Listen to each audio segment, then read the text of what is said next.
Hello, everybody. Welcome to the VO Dojo's Ask the Sensei.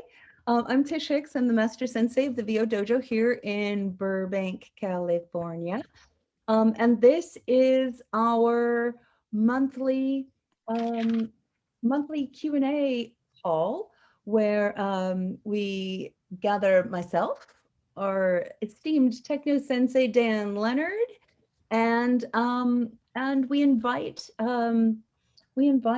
one or two of our colleagues to join us, our voiceover colleagues to join us.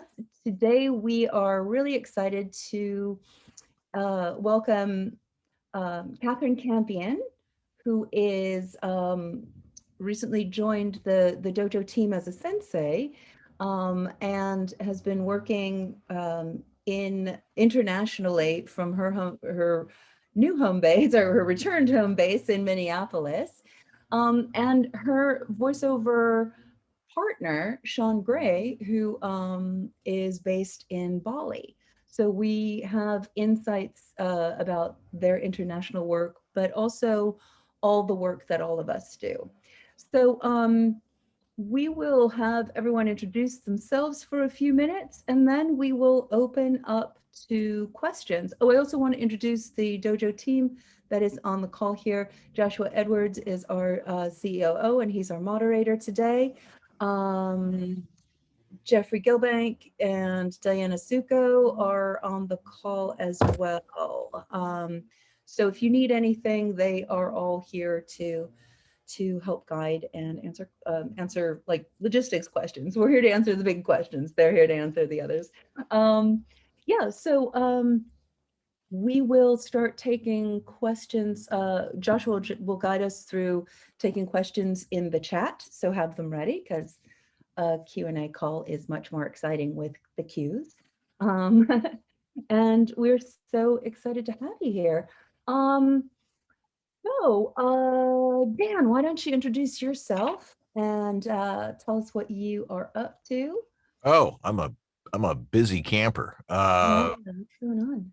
With the studios that had closed down are now coming back. But during the last year, it's been very busy trying to show people how to set up their home studios properly and to get away from the idea that it's a computer and you have to know Fortran and all this other stuff to be a voice actor. You really don't. It's really simple. I teach the proper way to do this to the point of hit record and go and forget about being an engineer and be a voice actor, which is your job. Excellent. We love that clarity and some purity that you bring to it, the simplicity and purity that you bring to it. So awesome. Well, Catherine and Sean, who would like to go first? Ladies first. Age before beauty, so I will go first. I'm Catherine Campion. I am a SAG-AFTRA on-camera and voice talent. I have been a professional actress since I was a teenager. I've been in the union for about 25 years, and I've been focusing primarily on voiceover for over a decade.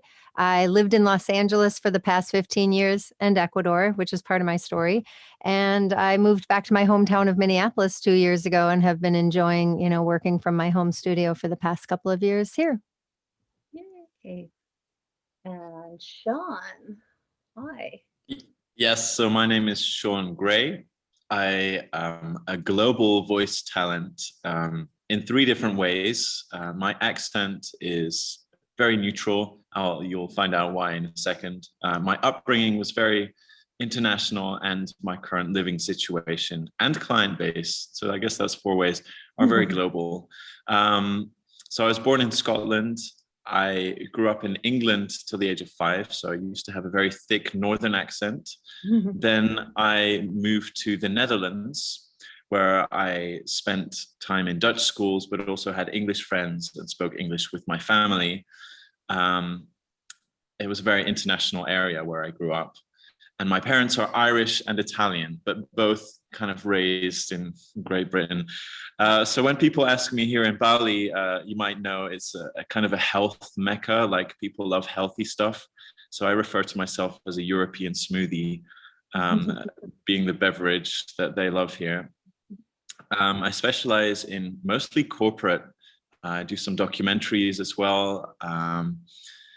A lot of my clients are European, but I work for British, US, Australian, all over the world, really, all from Bali. But I've also worked from Berlin, Yosemite Valley, for example. I recorded a voiceover in the middle of, under El Capo.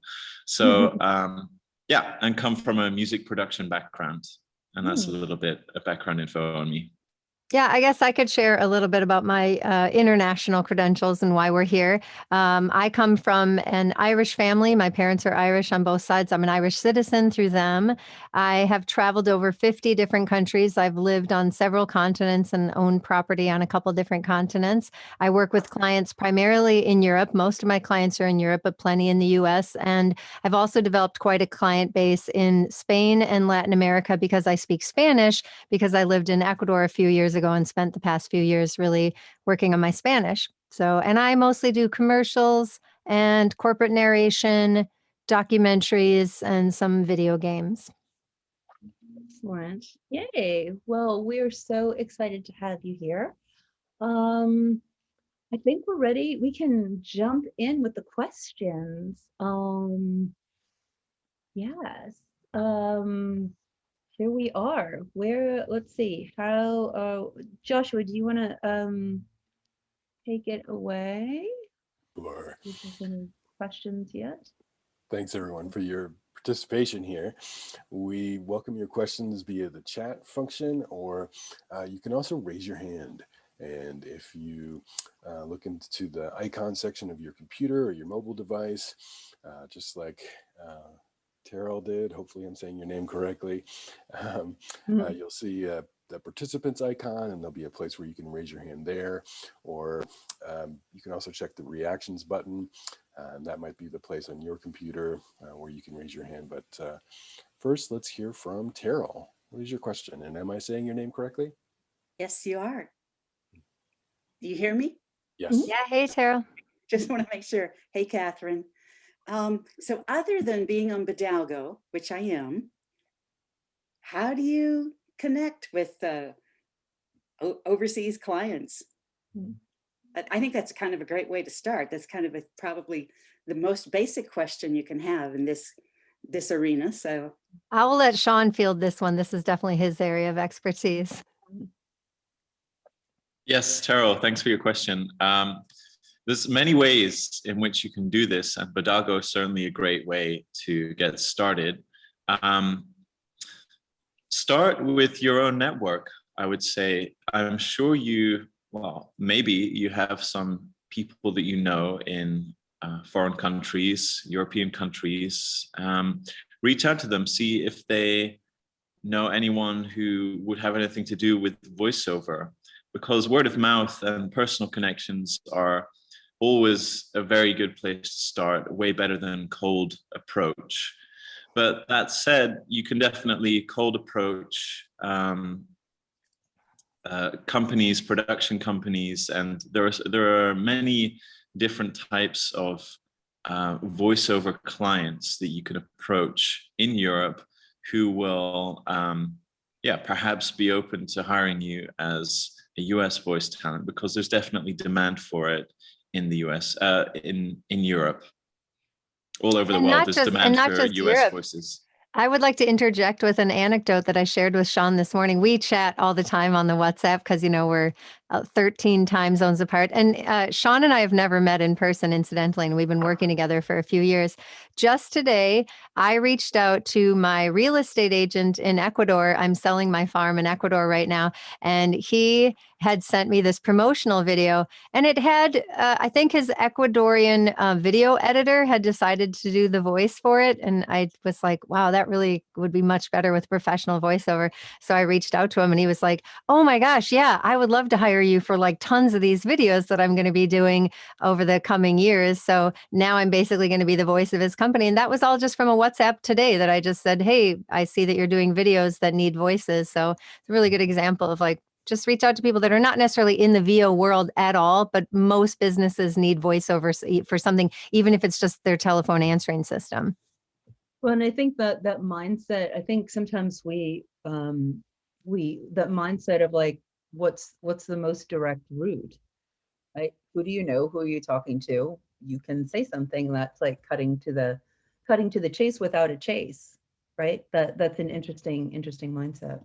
So, yeah, cool. What else? Well, we could talk a little bit about, Sean could talk about like the VPN thing we mentioned in the meeting before, but another big different thing, we mostly focus on North America and Europe. The rates are the highest there. That's what we're the most well-versed. I know there are other countries in the Middle East and Southeast Asia that also pay very well that we haven't quite cracked yet. We have a few clients there, but in Europe, it's less common to have agents. The UK has voiceover agents, but the rest of Europe really doesn't. They have what we call rosters. So production companies and ad agencies will have a list of talent that they will go to, most of whom will hire you from your demo. They don't even expect an audition. And if they do, they've narrowed it down to a few voices and they will ask you to audition for that. So the audition to booking ratio is just so much higher in Europe. You spend a lot less time auditioning. And I think we all are a little tired of auditioning and, for 100, 200 jobs to land one through our agents. So that's another way you can get them.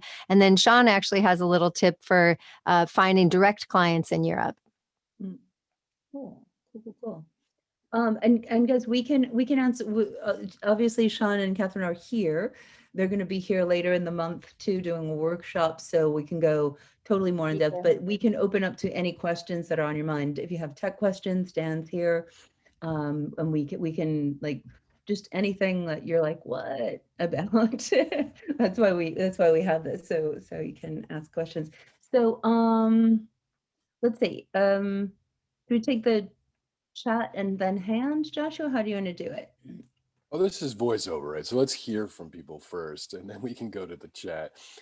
So by all means, type your questions in the chat, but then raise your hand as well if that works for you. And now let's go to Angela.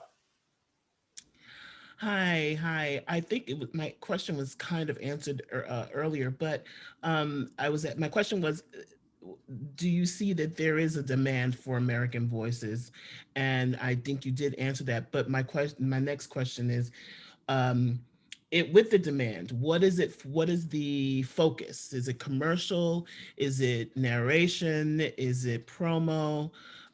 What do you see that the trend is in Europe? What are they looking at for American voices for? That's a really good question. I'll take this one because Sean doesn't yet work in US, but I've listened to his US dialect and he's so close. I can't wait for him to train a little bit because he will be able to do US dialect soon. And then that will even open up his world even more. Mm-hmm. I would say the vast majority is going to be narration, web videos, corporate, that kind of stuff. Mm-hmm. Commercials, generally, look at the commercials you see. They mostly sound like the people North American people.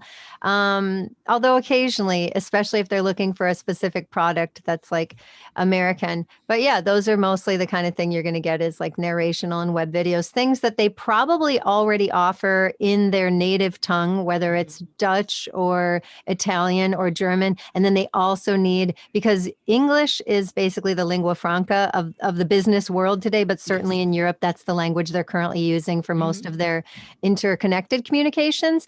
And for a long time, they wanted native British, they wanted native European English speakers. I have noticed this year more than ever, maybe it has to do with Brexit or people just deciding that the American voice is kind of hip right now in Europe, but I'm seeing way more call specifically for North American or US voices there, but they also ask for a neutral voice sometimes, which is kind of split the difference between European and American, or just so you don't sound very clearly like you're from one specific place. Like I'm from Minnesota and I had to wash away my Minnesota dialect and then I bring it back in when they want me to really sound Minnesotan. Did you have something to share, Dan? Yeah, well, there's another area that's like really starting to expand, and that's dubbing. Tremendous amount of dubbing work. I know a lot's being done here in LA. My son just did an entire series for HBO called On the Spectrum, where they hired some people who were actually on the spectrum, including my son, and we did all that work from right here in this studio, and that's playing on HBO all week. So there's such a demand for content. Certainly during during COVID, there was a lot of demand for content, but there's some really great stuff that's being produced overseas in India and Europe and Israel and in the Middle East and other places. And they're dubbing it into English, and what a perfect opportunity for voice actors. So I hear their air quotes. voice actors. Oh, That's what we're supposed to be, and it truly is acting. And the technology now is really cool because it's almost like karaoke. And you work with the director, and they're like, "Okay, you can do that a little faster. Okay, you see the emotion of this, and it's great stuff." And I've been doing a little bit of that work too. So, and some of that's coming out of India, some of it's coming out of Europe. It's being done by studios here in LA, but it can be done anywhere now. So that might be another area you might want to look at. Yeah, very much so. And that's cool because it really is acting. Like, it's like you're in the movie, but you don't have to be on the set. That's kind of cool. Yay, awesome. And I also love just inherent in that, Dan, is everyone of every age is needed, right? Because if there's a kid in the movie, if there's an older voice in the movie, if there's all sorts of different kinds of voices in the movie, that's cool. Yeah, awesome. Pretty good. Who's next? Now let's hear from Bev. Hi, I'm a British person living in America, and I wanted to ask a question. I've done a lot of audiobook narration. I wanted to ask a question about the pay-to-play sites for voiceover. So Voice123, voices.com, and I noted down Podalgo, which I hadn't heard of, somebody mentioned earlier. How do you rate those? And if I were to go on one, which would be the best one? Sean and I were talking about this morning as well. We are mid-career artists, so we are already working a lot with direct clients and with our agents and through the union. I think the pay-to-plays serve their purpose. I don't recommend voices.com. I don't even really recommend Voice123, but if you're not getting work through those other channels and you want to maybe build your client base, that is a way to do that. I think it's a full-time job now. When I did those pay-to-plays 13 years ago, there were not hardly any people on them, and I booked a ton, and it was pretty easy, and I built my client base. Now my understanding is, the rates are kind of a race to the bottom, and they're not really in alignment with industry standard. One of them, I think, does not allow union bookings anymore, and some of them don't allow you to direct communicate with the client, and many of them sort of force you to do a custom read for every little $100, $300 job. We do like Bodalgo. Sean and I are both on there. I actually recently just got back on there because I just kept seeing big 5-figure jobs on there. One thing about them is sometimes the clients are fine with you just submitting a demo if you have a really competitive demo. He doesn't take a percentage, a commission. I don't know if the other ones do. He charges about the same annually, but doesn't take a cut.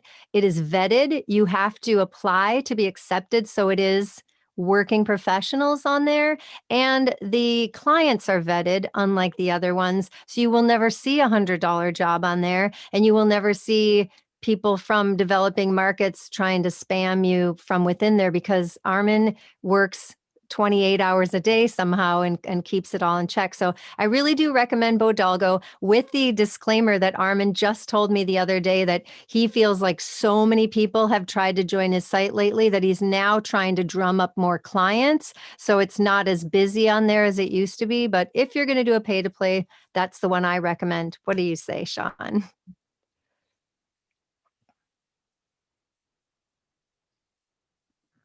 Thank you very much. That was really good advice. Thank you. I think there might be a delay. So Sean. Yeah, well, there's no delay. I just needed to get unmuted. So yeah, I think that's a very complete answer. One thing I will say about the pay to plays, I think they're definitely a grind and you can get work on them. It's not going to be like super fun auditioning, spending every day, like sending out. You're going to have to put in a lot of volume. And also, you're going to have high quality. And Dan's here speaking about audio quality. The way to stand out on a pay-to-play is to have great audio quality. If you are sending in auditions, I wouldn't recommend doing anything before you've had your audio checked out by a professional who can tell you this is not good enough yet. Here's what we're going to do to get you up to standard. Because maybe there will be 100 auditions for one 250 euro job. The odds are not great, but I can tell you, because I've casted for voiceover jobs before, and I will say out of those 100, about 80 will just sound like crap, and you just ignore them. So if you sound good, you're actually only really competing against 20% of the number that you see on the applications. So make sure you sound great, and then it's still going to be a grind, but you can definitely get your numbers up pretty high, I think, if you go about it in a good way. Thank you. Thoughts on that, Dan? Or Yeah, well, I've been on the pay-to-play since 2005. I was at voices.com until I left them about 10 years ago, and Voice 123. I've been on Baldogo for quite a while, and Armin does a bang up job of trying to get that stuff out there. But the pay-to-plays are a singular tool in your toolbox of marketing.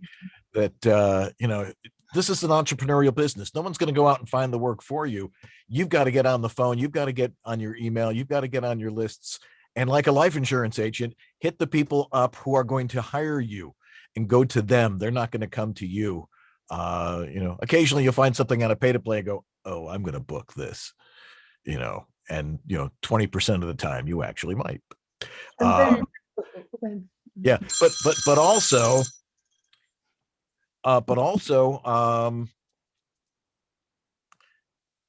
they have these different levels of platform, and that are very expensive. I've never been under the belief, and this is just my own personal opinion, that you shouldn't have to pay more to put yourself above other people. Let your demo, let your talent speak for what you do. And I think that's a real problem with some of the pay-to-plays. They really are abusing and are really trying to take advantage of people. Oh, I want to be a voice actor. If I spend this money, you may get access. And then a lot of people are going to hear somebody who's simply not ready to do it. So, yeah. And I think the other thing that's really, really important about all of our work, but particularly the pay-to-plays, the real reason to use the resource of pay-to-play is to make connections, get clients, and build ongoing relationships. So if you can, Dan just said, think like an entrepreneur, but think more about, so even more important than your audition, or equally as important as your audition, doing a great job and delivering all the things that are required of you as a talent to run the session, edit the session, deliver the session in that setting. And then really, really, really, how do you keep in touch with them? How do you send a thank you note, or be in relationship, or make sure that you're touching base periodically so that it's an ongoing relationship that you're building? That's where sustained successful careers come, right? In whatever you're doing, whether pay to play. But I think thinking that it's like you're going to get a gumball out of the machine, you got to put a lot of quarters in the gumball machine. So, figure out who's got a pack of gum. So cool. Wow, good. So there's lots of questions in the chat. Joshua, do you want to have people speak them out? Yeah. Or do you want them to raise their hands? I think we might be unclear. Exactly. Well, we'd love to hear from you. Thank you for typing your questions in the chat. And rather than me just reiterating those questions, we'd love to hear you ask what's most important to you with your voice. So by all means, feel free to raise your hand. And on the note about pay-to-plays, Tish, would you say a little bit about Cast Voices, our guest from last month? Oh yeah, Liz Atherton is an amazing amazing person in the VO world, and she is launching another opportunity to connect with clients, which is called Cast Voices. She is a good heart in a tough business, and she brings like all of her years as an agent, and a lot of her teams have a lot of relationships that she is basically opening up to create the opportunity for people to be a part of that. It's in its launch phase, so but definitely something to add to your investigation in terms of if as you're building that part of your diversified portfolio. Check out Cast Voices. Yeah, definitely. Cool. So just to clarify one more time, if someone has written in the chat, we'd like them to raise their hands, or we can have people who have written in the chat speak out. We can call on them from there. How do you want to roll it, Joshua? I think there's still some confusion. Understood. Yes, we'd love for you to raise your hand. I mean, feel free to type your questions in the chat, but again, to call on you, please raise your hand, and then we'll answer your question there. And let's go to Bill.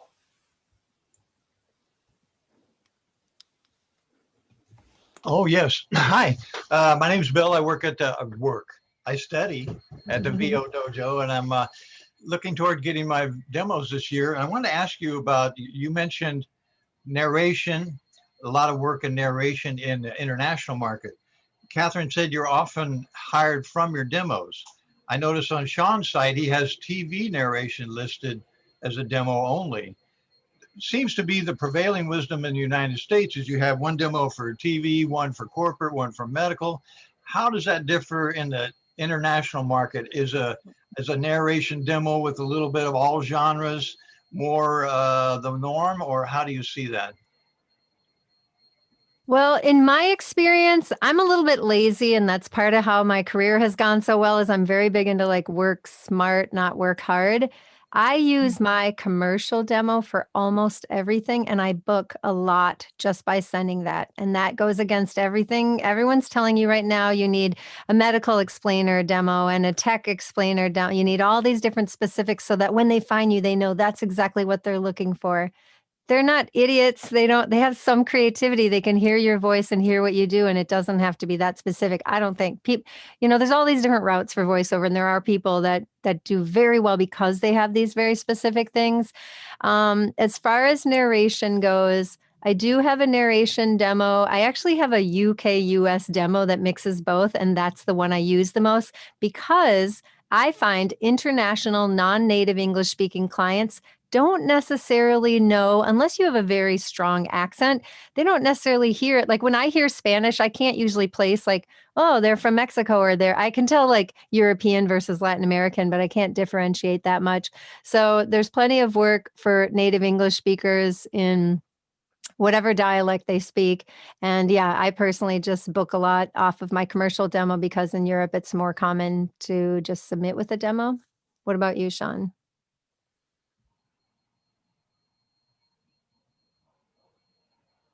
Yes. Actually, it's not quite accurate that I only have a what you call it, TV documentary narration.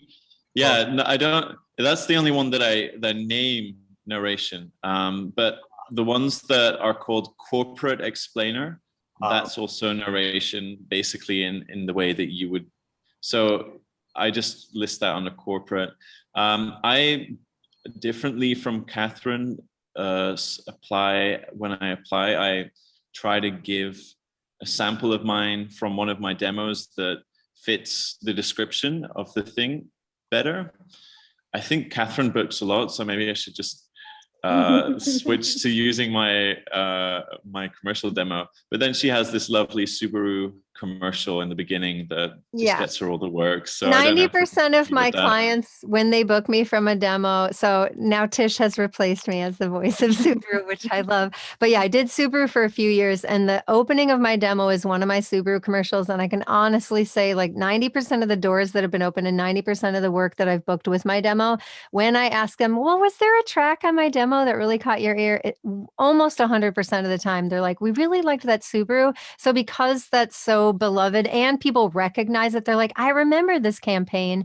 So yeah, for me, that's worked. So again, all these different ways you can do it. Most people find they have more success having more specific demos like Sean. And let me add to that, when I think of what clients, on my website, it's very good to have multiple demos, because clients, when they book me through my website, or they'll often come back, yeah, we like that and that sample for this project. They do tend to be quite specific with what kind of tone of voice they're looking for, and they will really look for that sample on your website. That's in my experience anyway. So, but Catherine, yeah, or just voice a really cool Subaru commercial. There you go. Be done with it. Well, I think really it comes down to, like, what is the quality of that? I don't think it's necessarily Subaru. It's the quality, right? It's probably the blend of warmth and gravitas that you have. You have sort of like a warm strength to you that probably is, and relatability, that is probably what someone who's looking for.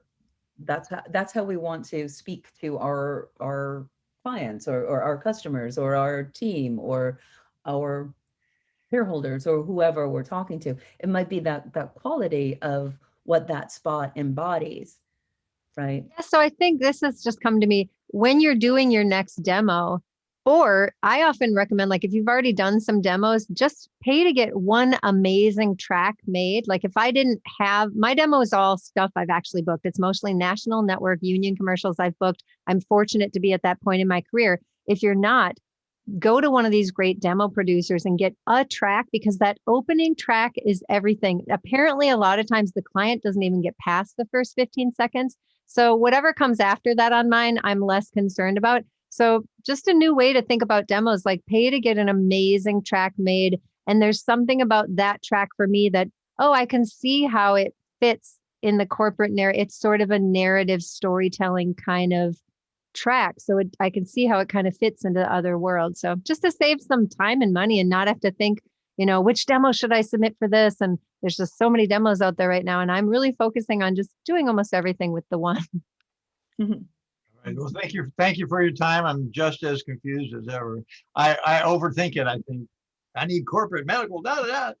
Well, you're in the right place for it. The dojo will help you, refine and fine tune and give you support through that. Thank you. Cool. Yeah, we can take tech questions too, guys. Great questions, everyone. And now let's go to Chris. Thank you, Sean and Catherine. You said something that was intriguing to me, Sean, about having a neutral accent. And this question is for both of you. What would be a neutral English accent, and what would be a neutral Spanish accent? Thank you.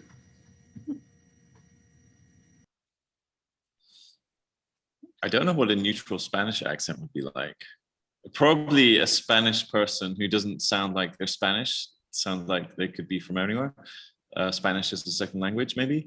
But neutral English, many different descriptions. Often, if the client is looking for neutral English, anything goes. Even if you sound like a Texas person, you could probably apply. I don't know. Some clients mean that they just are looking for anything.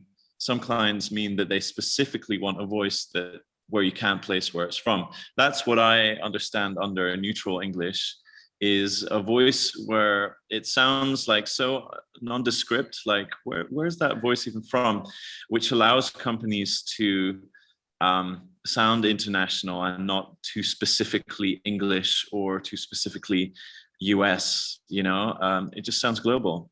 That's my understanding of neutral English. Yeah, I have a similar take. When I'm asked for neutral English, I often provide like a sample or will show them, like I try to do live sessions as much as possible. And I will show them, well, here's what I sound like if I'm kind of splitting well, they talk about mid-Atlantic. That's what people used to say was neutral, but nobody really naturally talks with a mid-Atlantic dialect. So if you put that on and a native English speaker hears you, they're probably going to know it's a fake accent because nobody really sounds like that. Or if you do this kind of international one. So I have a little trick where I might like click between you. I work in Irish and US because of being an Irish citizen and having lived in Ireland, but I actually work more often in UK. So I do British and American. So I'll kind of split the difference between the two. But if they truly want it to not sound like a native English speaker, that's where my Spanish kicks in. And little tricks like elongating the I, it's like this, that can just make you sound like no native English speaker really says the I like an E, whereas so many other languages do. So even a little trick like that, but you have to kind of practice it so you don't sound like you're faking an accent.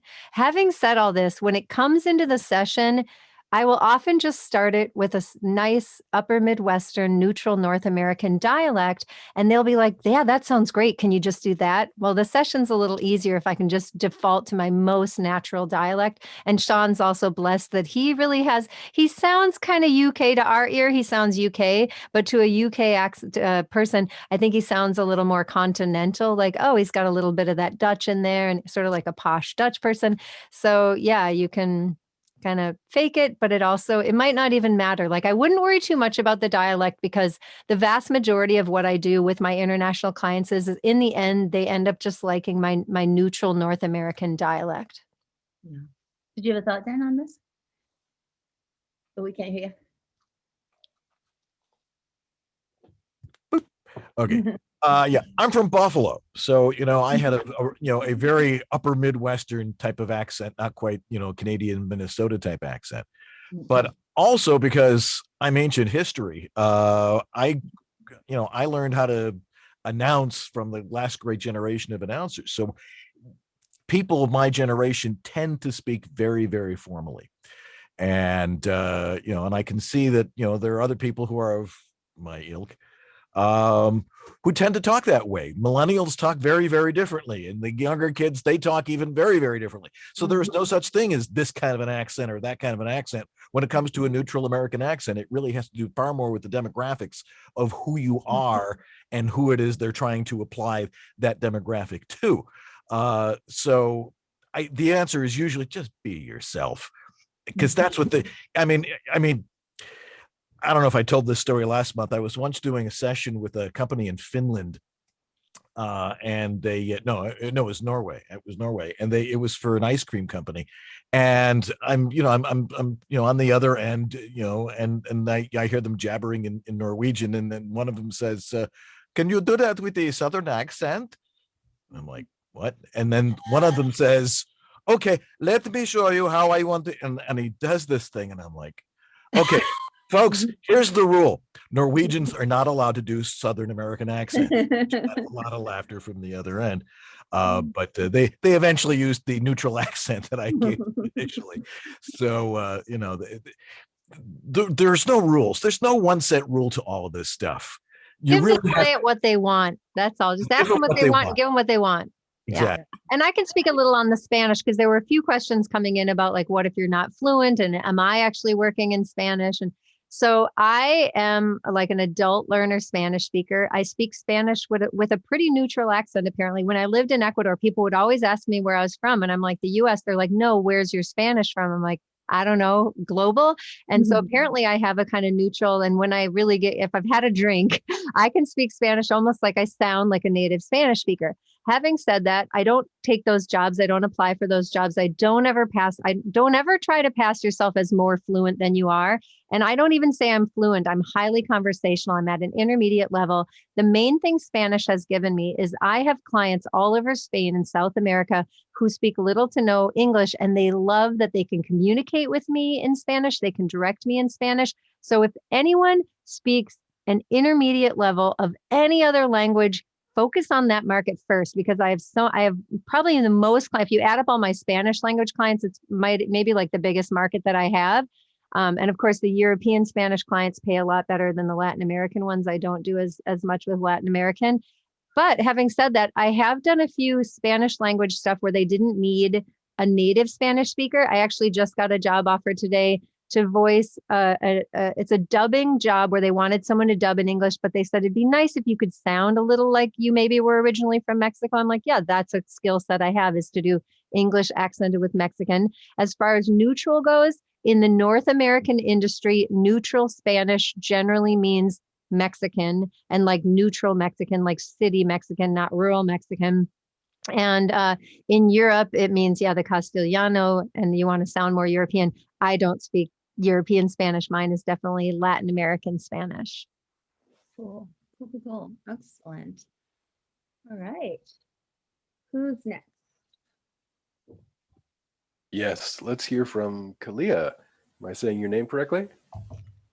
Hi, it's Catherine. Actually, my it's Zoom Catherine. gives me a pseudonym, which I actually rather It like. sounds like you're from Hawaii. Oh I my know. God.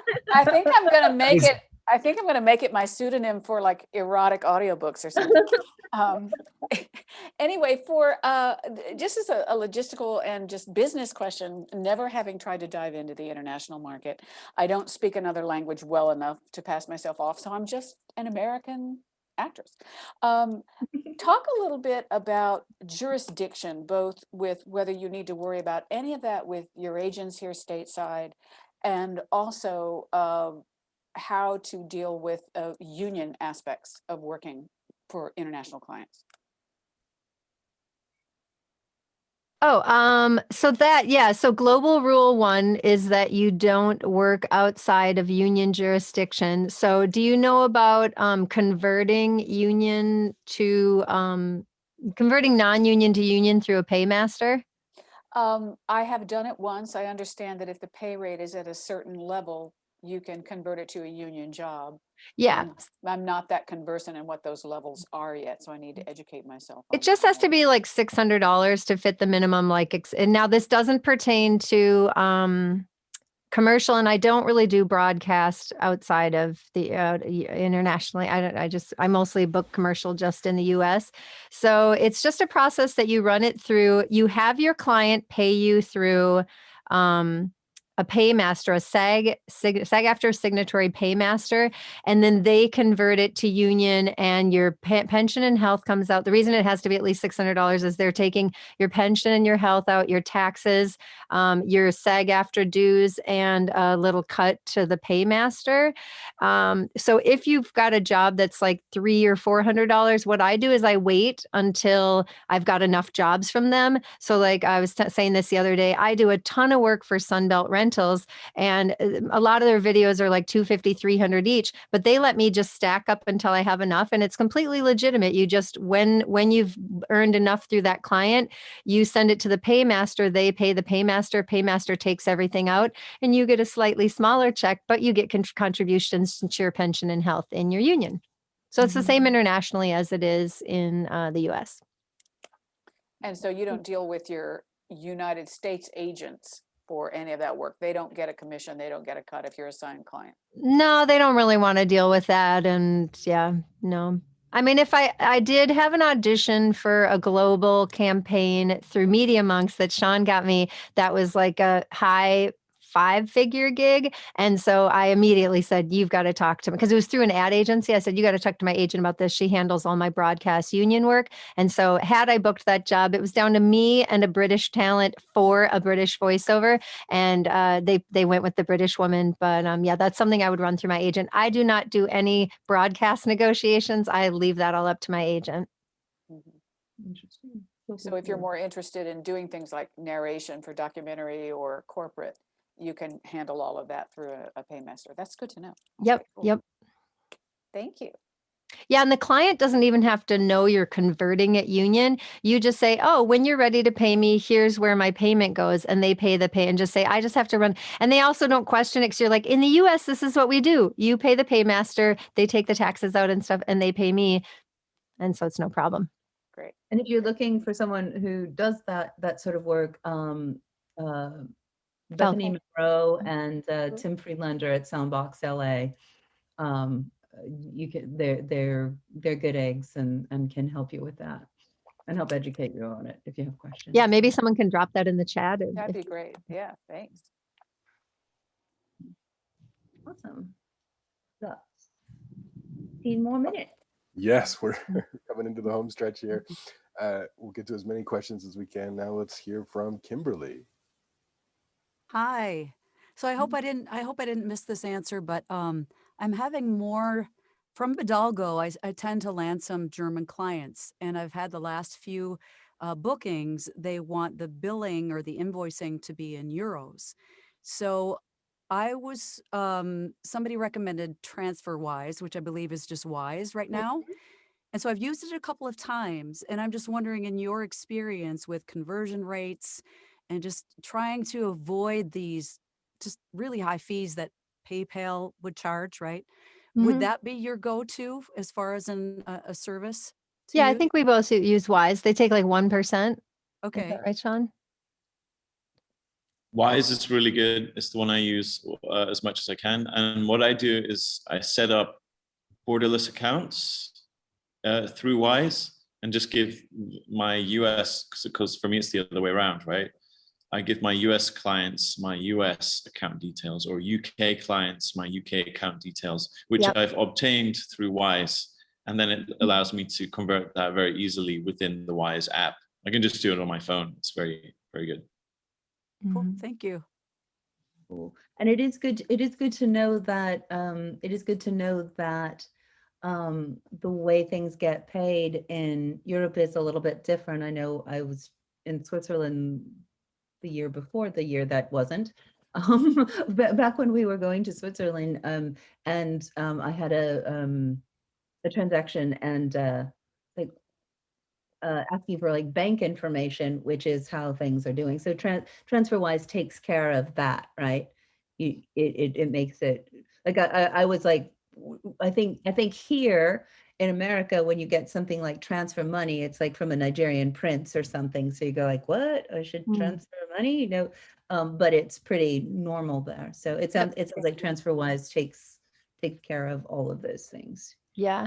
And if people are looking for an invoicing system, if you don't already have one or you're looking to upgrade, if you think you're going to be working internationally, I use FreshBooks. I've used it for years. I don't know if the other services offer this, but so it's my invoicing system where I go in and I keep track of all my clients and I send invoices from. They let you select the currency and they let you select the language. So my clients are like, whoa, how did you send me an invoice in German? Do you speak German? I'm like, nope. I click a button and it sends the invoice in German, Dutch, French, Spanish, Portuguese. Yeah. And it tells you if and when they've opened it, so that if they come back and go, oh, we never got an invoice from you, I can go, I saw that you opened it on May 4th at 3 p.m. So yeah, I really love FreshBooks. I think it's like $200 a year, which if you're, mid-career and making at least middle income, it's definitely worth it to track everything. And it can send like alerts like, hey, you're 30 days late. You can have it charge a fee. I actually recently started sending a little note saying, hey, if you don't pay me by 30 days, then every 30 days we'll get like a 3% fee or something. So nobody has ever paid me late since I've been doing that. Yeah.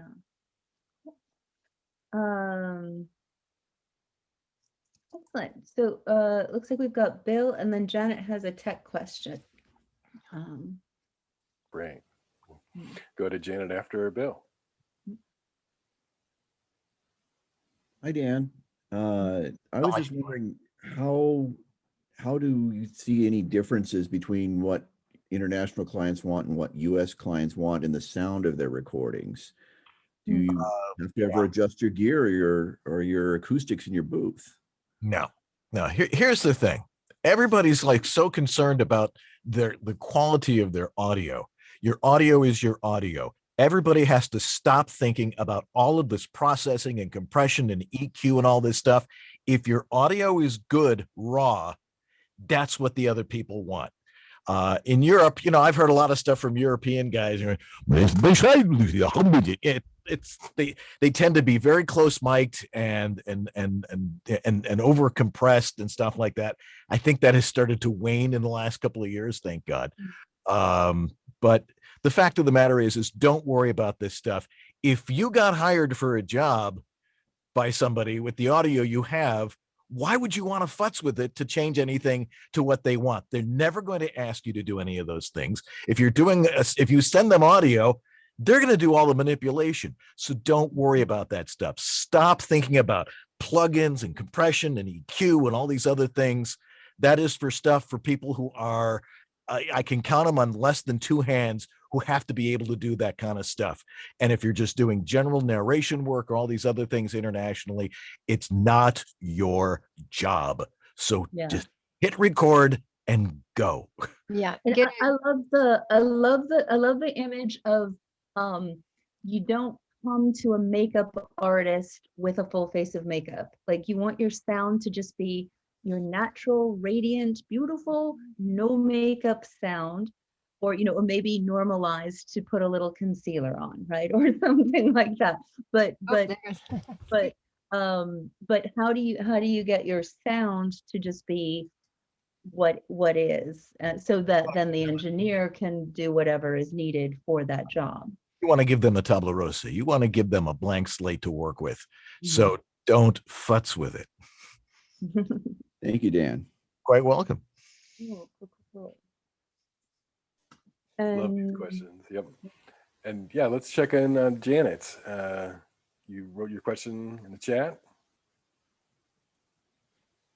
You can speak it out, Janet. Yep. Okay. Hi. Thank you so much. So nice to see you guys and hear what you have to say. I am getting Dan a Focusrite Solo Scarlett this week, and it comes with an XLR, which I guess is part of the new third generation. And I just wanted to know what is an XLR, and okay, do I need to do that? Right. What microphone is it? It's the Focusrite Scarlett Studio. Okay. Oh, okay. So you're getting the Focusrite. You're getting the Focusrite Studio combo. The Scarlett mic is not that great. It's very, very noisy. Why they sell it as a combo and why a great company like Focusrite would put out a crappy microphone is beyond me. But an XLR cable, as Catherine is showing you, is one of these. Okay. And it goes in, and they click together like that. But an XLR microphone is with an interface is far better than a USB microphone, because the interfaces that they put in some of the USB microphones, the preamps in them are not that good, and you get a lot of hissing and stuff like that. Okay. So if you've got again, the Scarlett microphone is a little better than it used to be, but I've heard lots of examples of it, and they can be very, very noisy. So when you get all that stuff, hissing, or what do you mean noisy? What do you mean noisy? Some microphones could create their own noise, and if you have to amplify it a lot, what you get is that hissing sound, or as I like to describe it, the sound of a far-off waterfall. Okay. That you get in there, and everybody's like, "What's happening?" It's because the microphone's not very good, and an interface can as long as it has a lot of gain, it can overcome that. People need to understand that none of this stuff was designed for voiceover. All of this stuff was designed for making music and people putting out a lot of sound pressure levels, SPL. And they don't have to put as much gain in it. But for voiceover, where we're being more conversational, we have to turn the gain up a lot. And even on a good interface, something like a lousy microphone that doesn't have some good internal electronics is going to make a lot of noise, which is why it's best to get something that is, over $150, $200 for a studio condenser mic. The Scarlett mic might be great for podcasting, but I never recommend that one for actually doing voiceover work. So, you might want to think about a different microphone that's a little higher end than that. Don't buy combo units. Okay, thank you. Yeah, cool. Let's see. We've got a couple more minutes. Yeah, let's talk about. Sorry, Tish, to just jump in, but we also want people to know that you can stay on after the top of the hour and continue to connect together in breakout groups. So that'll be a way to network and learn from one another. And we have some announcements here as well. But we've got a bunch of questions in chat, and perhaps we can stay on a little past the top of the hour. But Tish, you want to start with some of the announcements, please? Yeah. First of all, I would love to do something that we haven't really done on these calls, but we do every time that we get together at the dojo. But I would love to hear, like in the chat, if everyone could share what we call it, a dojo O.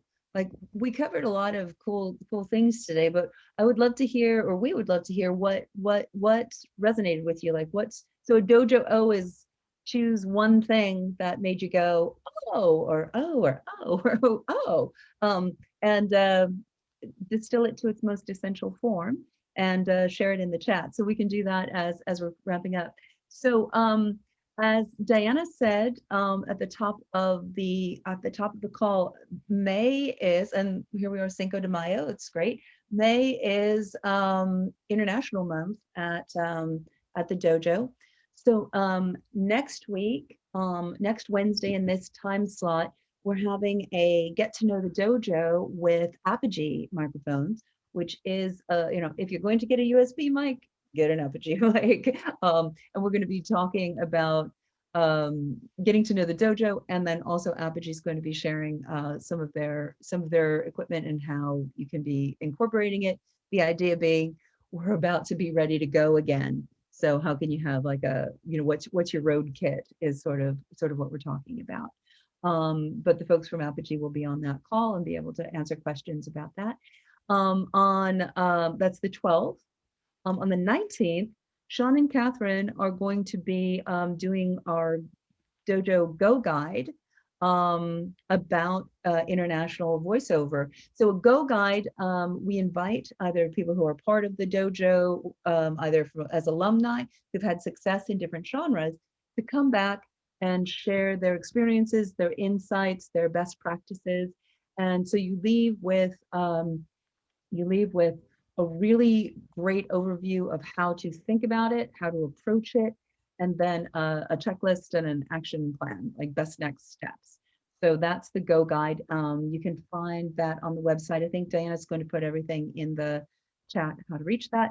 And then on the last Wednesday of the month, we have an international panel. We have guests from Argentina. Who else is coming?